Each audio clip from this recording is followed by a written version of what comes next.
Namaste, Samaste. Let us pray and bow to our beloved Gurudev, beloved Sri Guruji, all masters of the lineage, all masters of the world religion of all times and of places. Let us bow to each other, remembering the spark of divinity within. Let us pray and bow to all those who are suffering from the problem of coronavirus. And a salute to all warriors world around those who are fighting COVID-19.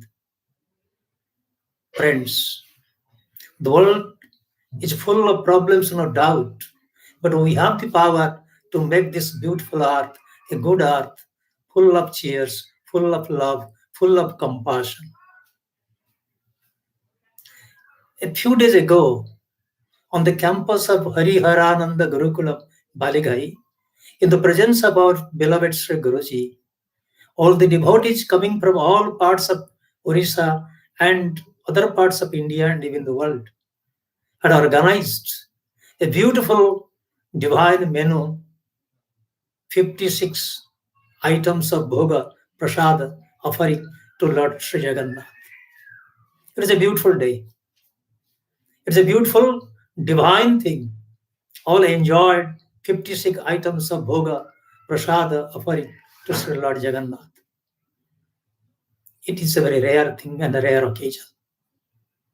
But if you go through that of the 9th chapter of Gita, at verse 26, you come across a divine menu stated by Lord Sri Krishna himself, and that menu has only 4 items of delicacies.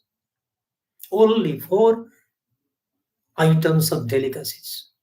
And a very beautiful and very brilliant, very tasty, very, very fragrant, whatnot.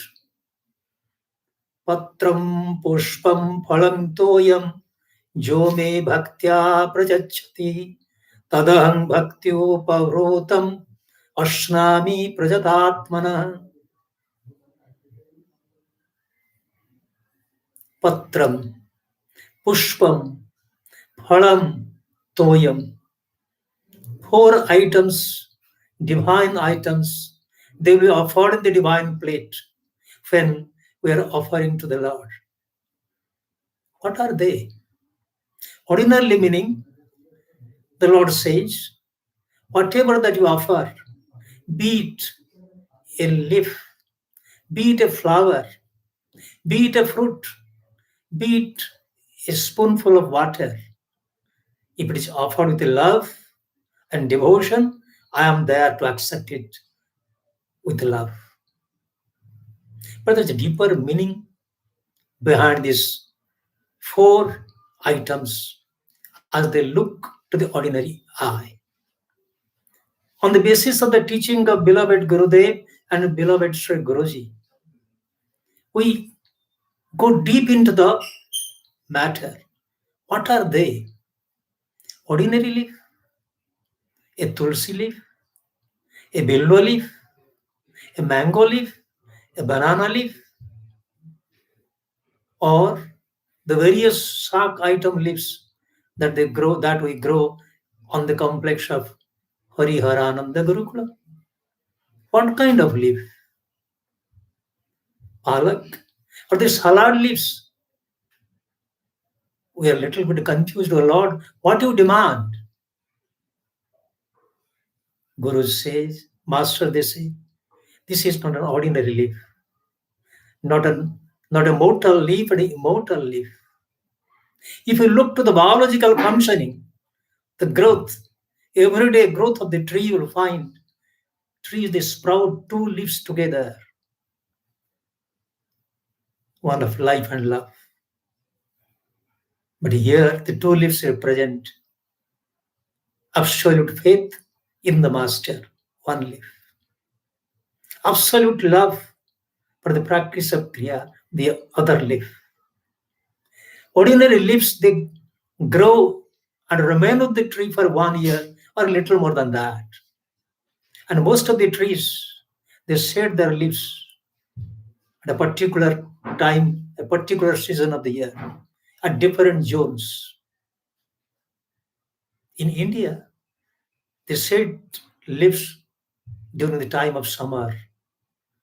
When I was a small child, I was wondering how, when the strong leaves are falling down, how small leaves are growing red in color, and how they are able to just sustain, bear with the inconvenient scorching sun.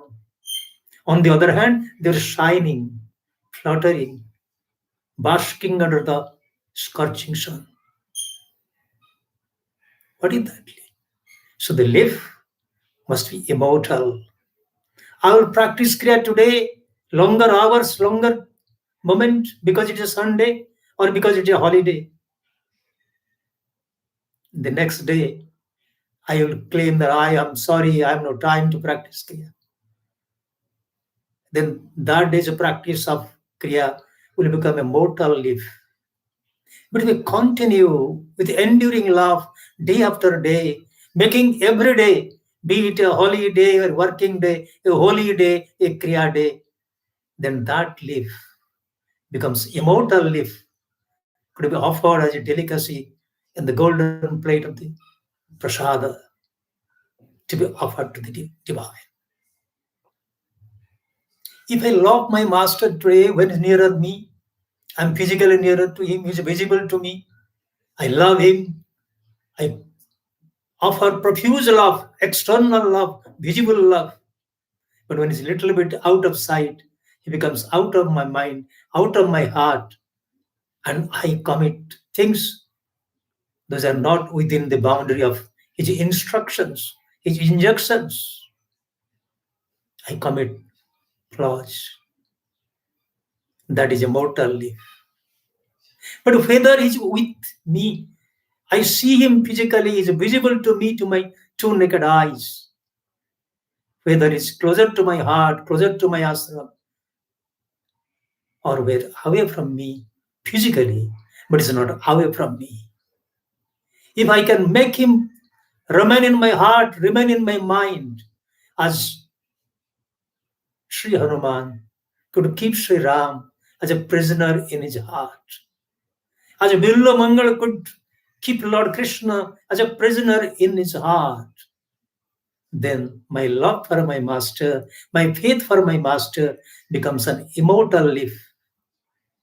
Then that devotion is a qualified one to be offered to the Lord for his food. Patram. Pushpam. What kind of flower, my Lord, that I offer you?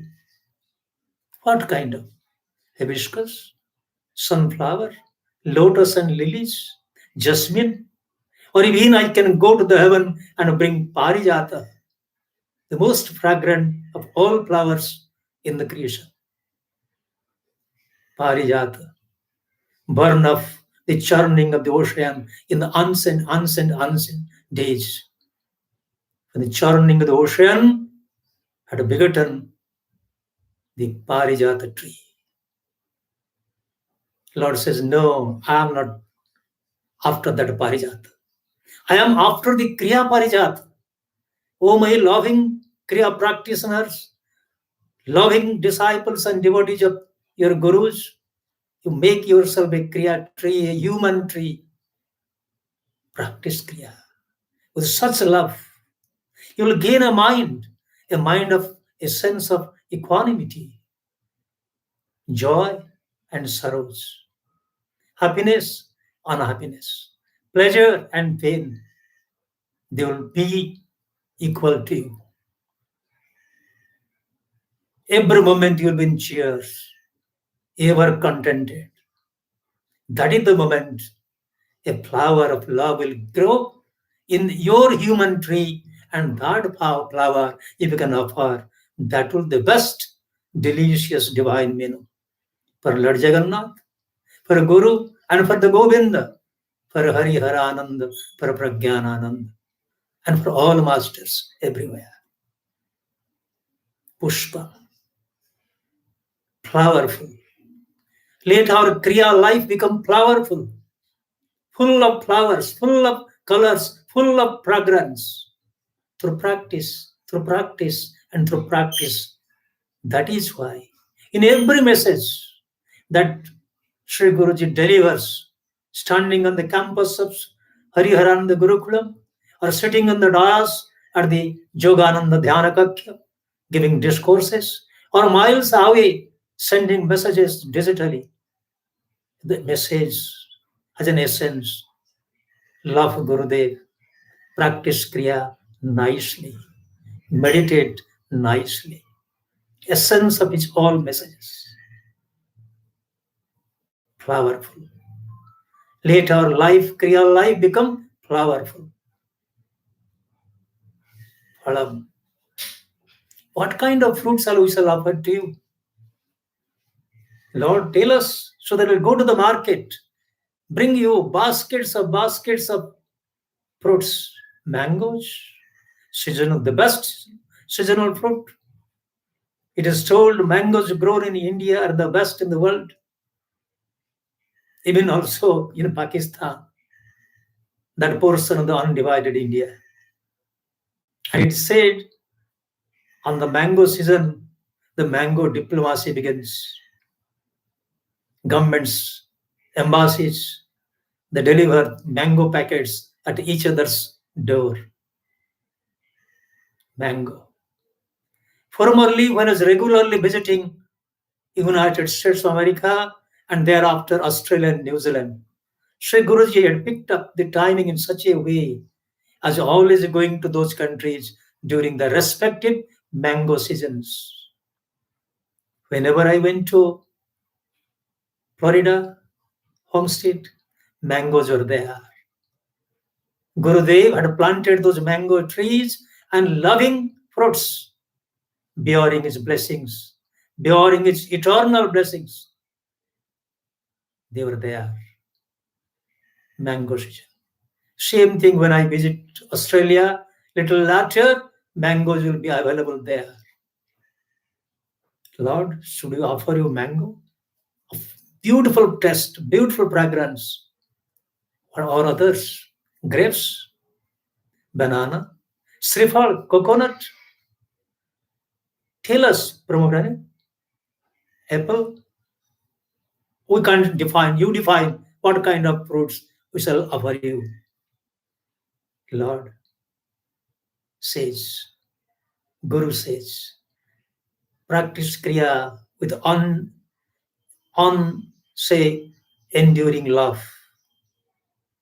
With enduring love, non-stop. When we practice Kriya, there will be inner transformation. Even there will be change in the character, change in the attitude. Sri Guruji one day said to a questioner, what kind of changes will be visible when I practice Kriya for longer days and longer years? You can ask your partner, ask your wife. She will be able to know how there is a change in your state of anger, state of mind, state of anxiety, state of emotion, and a new sense of love have emerged within you. Change in the habits, change in the way of life, change in the character, change above all, change in the inner being, transformation, evolution. That remarkable achievement in the level of evolution, that is the fruit that the Lord demands. Life not to be merely colorful and flowerful, life must be fruitful, meaningful, truthful, beautiful. Then the plate will be now full with beautiful divine leaves, beautiful divine flowers, beautiful divine fruits. Toyam. What kind of water? What kind of water shall I offer you, my Lord?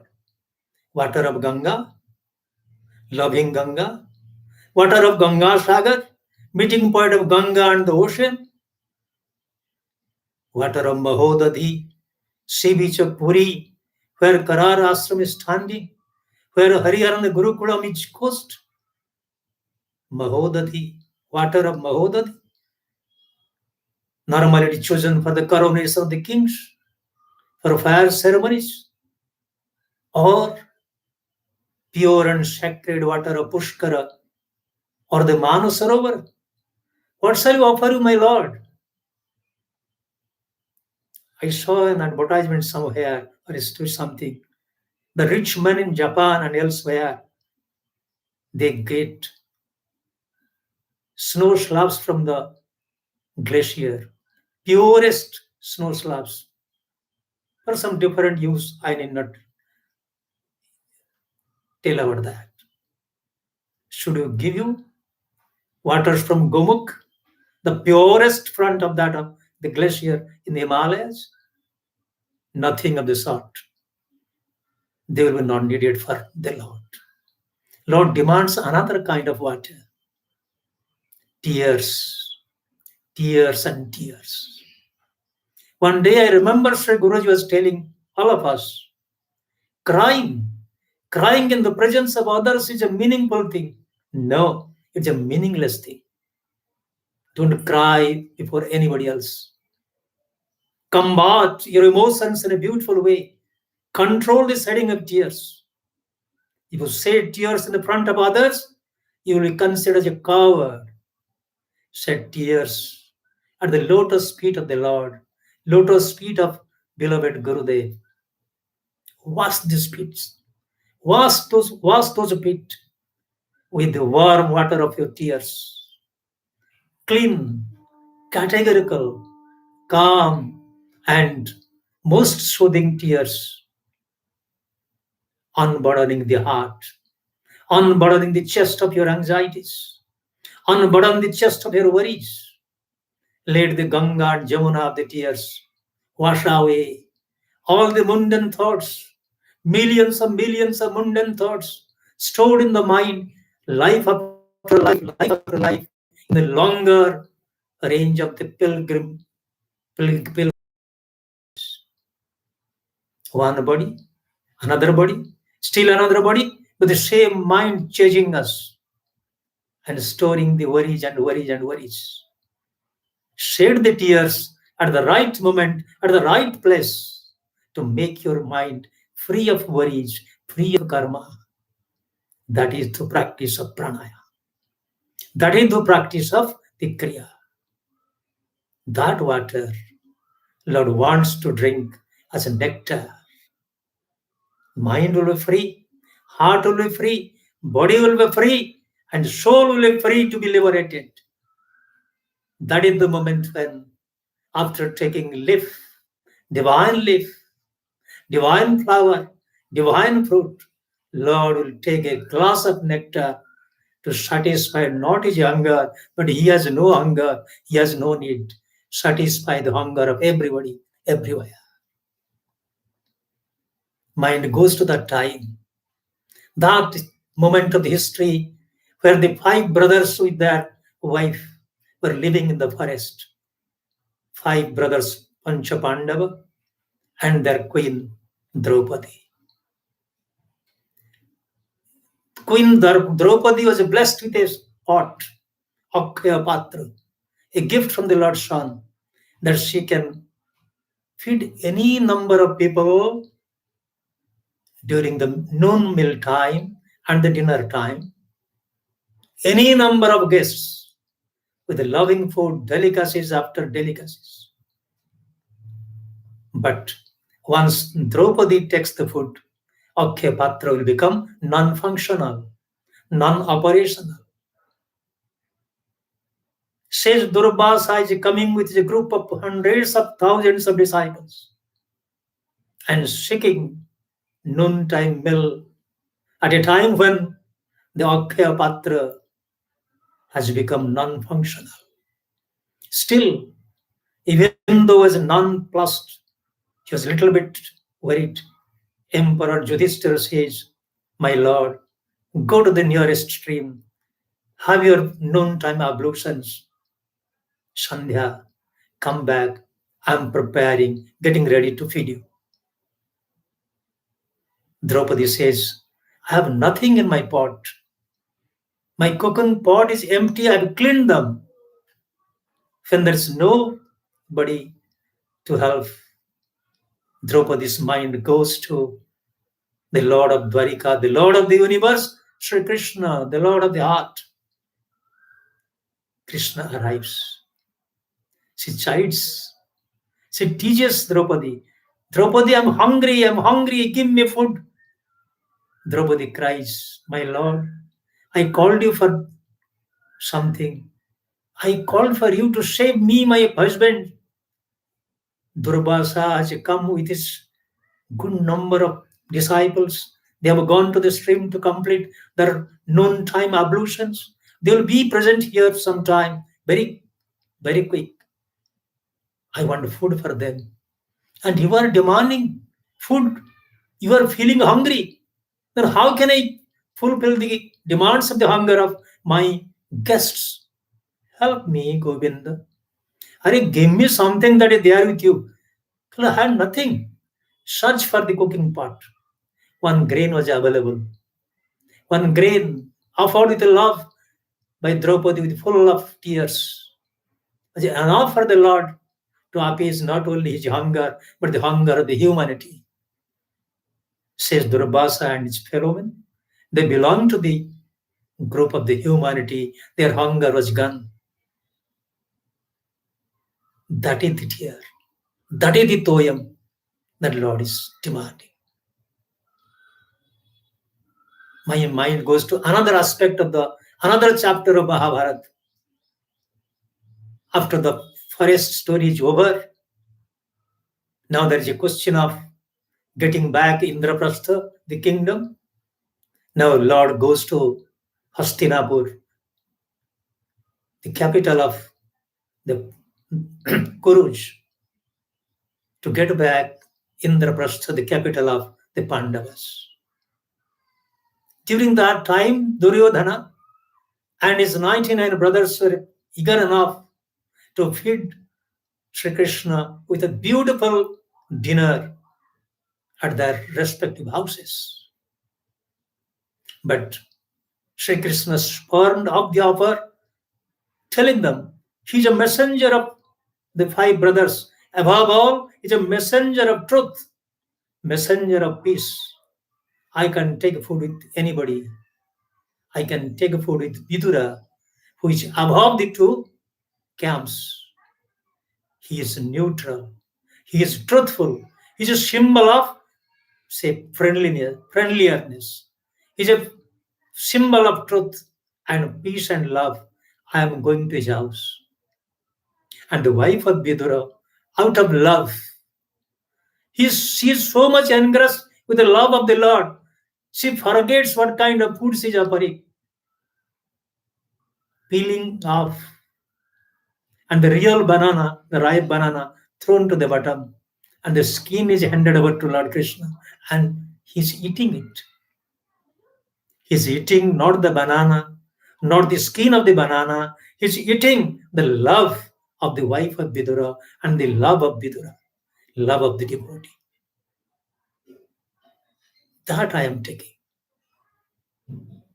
Tadaham bhaktyu pavrutam asnami prajatatmana. That devotion, offered with devotion, that devotion is the delicacy, supreme delicacy that I enjoy with love. My mind goes also to another aspect of Ramayana. Again, it's a forest story. Sri Ram spending his days of banishment in forest. Of course, by that time, Sita has been kidnapped by Ravan. Sri Ram, along with Lakshman, going from this part of the forest to that part of the forest in search of Sita, in search of receiving some information for the recovery of Mother Sita. They go near the Matanga Muni's house. They meet Mother Sabari. For days together, for years together, Mother Sabari have been waiting and waiting and waiting non-stop, lest the divine Ram may appear any moment in the life. Keeping the ashram clean, keeping the pathway clean, putting flowers in the pathway, keeping every day, every moment, plate full of sweets, fruits collected from the creepers, bushes, and the branches of the tree. Not collecting and just placing. Collecting everything and testing each one of them, whether it is sweet and sour. Sour fruits discarded, tested sweet fruits kept on the plate. Tested. Uchista, one who has taken something from the offering. Normally that is called uchista. They are not acceptable. Crumbs from the table falling down on the floor. But Lord, despite the reluctance of Lakshman, enjoying that particular sweet fruit, never cares whether that is tested by Mother Sabari. Love. Sri Ram was not eating a berry, not a jamun. He was enjoying the berry of the love of Mother Sabari. Berry of the love of Mother Sabari. That is the love. That is the phalam that Sri Ram was enjoying. Each berry was replete with the tapasya of Mother Sabari. Every berry was touched with, embellished with the touch of love, touch of the practice of the technique that is given by Matanga Muni, control over this sense organs, practicing the essentials of the devotion. And that is why, at the final moment, Sri Krishna, Sri Ram, after having taken those tested berries, granted her liberation through Navadha Bhakti discourse. She knew something about the devotion, no doubt. She was practicing and following the path of devotion, no doubt. But she was expecting a clear, explicit form of discourse on the philosophy of love, 9 forms of love. And when that was offered, that was the last menu that she had taken. Her soul was full, satisfied, and the soul was liberated. O Lord, O beloved Gurudev, O beloved Sri Guruji, O masters of the lineage, how long shall we take to become a Sabari? How long shall we be craving for offering you that berry of the love? When our life will be powerful, when our life will be fruitful and meaningful, O Lord, bless us, guide us, lead us in the path of divine ways. Each verse of Gita is a gateway to the liberation. Each verse of Gita is a gateway to yoga. Each verse. That is why Sri Guruji has given us everybody living in Hariharan, the Gurukulam, and away at other ashrams, working for the work of beloved Gurudev. A big task. Try to remember Gita by your heart. Remember 1 or 2 verses every day. She gave the example. If a small girl of Orisha could remember 700 verses in her heart, can't any one of you? Can't all of you remember Gita? Remembering Gita is remembering Gurukulam, remembering Hariharanand, remembering Pragyananand, remembering the Kriya lineage, and remembering the Kriya philosophy.